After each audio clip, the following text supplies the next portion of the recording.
Hi hello welcome to post 360. నేను మీ మురళీ రాపల్లి.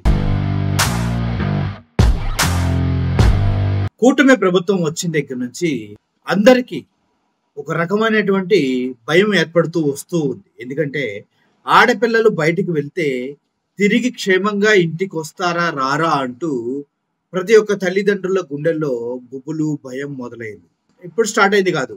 ఎప్పుడైతే కూటమి గవర్నమెంట్ వచ్చినప్పుడు ఒక అమ్మాయిని నలుగురు వాడు చేసి ఎక్కడ శవాన్ని పెట్టారో ఇప్పటి వరకు దాని అడ్రస్ తెలియకుండా గల్లంత అయిన దగ్గర నుంచి ఆలోచించుకుంటూ వస్తే ప్రస్తుతం పెద్దాపురంలోని ఇద్దరు చిన్నారులపై కామాంధుడు కోటేశ్వరరావు అత్యాచార యత్నం.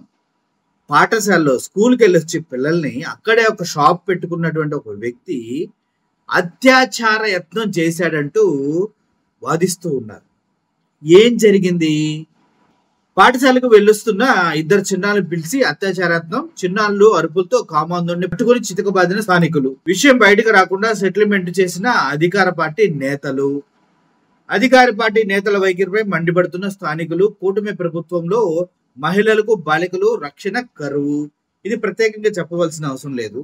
నేను ఇక్కడ కూర్చొని న్యూస్ చెప్తూ ఉంటేనే దగ్గర 20-30 కేసుల్ని నేను మీకు చెప్పాను.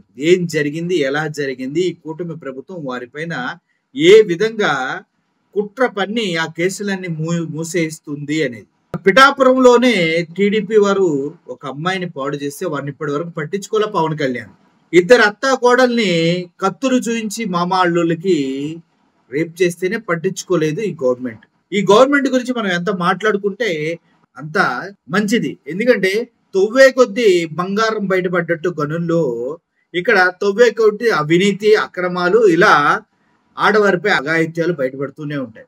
శక్తి యాప్ అదే మన దిశ యాప్కే పేరు మార్చి శక్తి యాప్ అని సిగ్గు లేకుండా రిలీజ్ చేశారు. ఓకే, మేము దాని గురించి ఏం మాట్లాడతలా, అది మీ ఇష్టం. మీ గవర్నమెంట్ లో మీ పేరు పెట్టుకున్నారు, మరి జగన్ వచ్చిన తర్వాత పేరు మార్చి జగన్మోహన్ రెడ్డి గారు పేరు పెట్టుకుంటారు. అది ఈజీ. ఎందుకంటే శక్తి యాప్ కింద అనిత మాట్లాడుతూ, అదే మన హోమ్ మినిస్టర్ గారు అనిత గారు మాట్లాడుతూ ఒకే రోజులో 5 లక్షల ఎంతమంది డౌన్లోడ్ చేసుకున్నారు అన్నారు. దానికి రివ్యూస్ లో శక్తి యాప్ గురించి కింద మెసేజ్లు పెట్టినది 2022-23లో ఉన్నాయి. ఎవడ పెట్టాడమ్మా అనిత? ఎవడ పెట్టాడు చెప్పమ్మా? అబద్ధాలు ఆడుతూ పక్కవాడి యాప్ను కూడా దొప్పేసేటువంటి ఈ గవర్నమెంట్ లో సామాన్యులకి నిజంగా న్యాయం జరుగుతుందా అంటే అసలు సమస్య లేదు, జరిగే అవకాశమే లేదంటూ పత్రికలు, మీడియా వాళ్ళు, సోషల్ మీడియా వాళ్ళు అందరు చెప్తూనే ఉన్నారు. అయితే ఇప్పుడు వాడిని ఎవరైతే ఈ కోటేశ్వరరావు ఉన్నాడో అతనికి దేహశుద్ధి చేయడం జరిగింది. ఆ వీడియో ఒకసారి మీరు చూడండి.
ఏ చేత మనకు బంగారు కరెంట్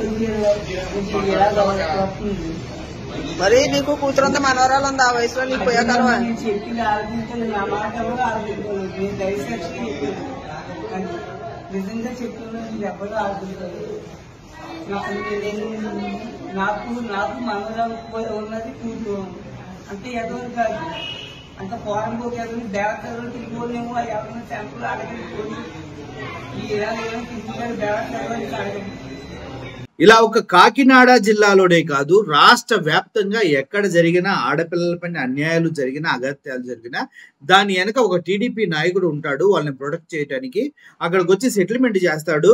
శీలానికి లెక్కగట్టి, మానానికి లెక్కగట్టి, వాళ్ళ బ్రతుకులకి లెక్కగట్టి ఒక సెటిల్మెంట్ చేస్తాడు. 2 లక్షల, 1,50,000, 30,000 అలా ఒక సెటిల్మెంట్ చేస్తాడు. ఆ సెటిల్మెంట్ ప్రకారం అటువారు బాధపడ్డవారు ఆ డబ్బులు తీసుకుని దొబ్బేయాలి.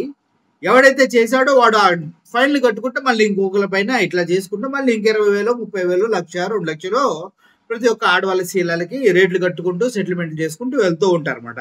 ఇది జరిగేటువంటి తంతు. ఇది కరెక్టా? ఈ సమాజంలో కోర్టులు, పోలీసు వ్యవస్థలు ఉంది ఎందుకు? ఏమంటే భయపెడతారు. ఏమని? ఆడపిల్ల కోర్టులకు వెళ్తే 10 మందిలో పరువు పోతుంది, జడ్జిలు చాలా దారుణంగా క్వశ్చన్లు అడుగుతారు. ఈ రోజుల్లో జడ్జిలు అడిగే క్వశ్చన్స్ కి అమ్మాయిలు సమాధానం చెప్పడానికి ఏం భయపడతలేదు సార్.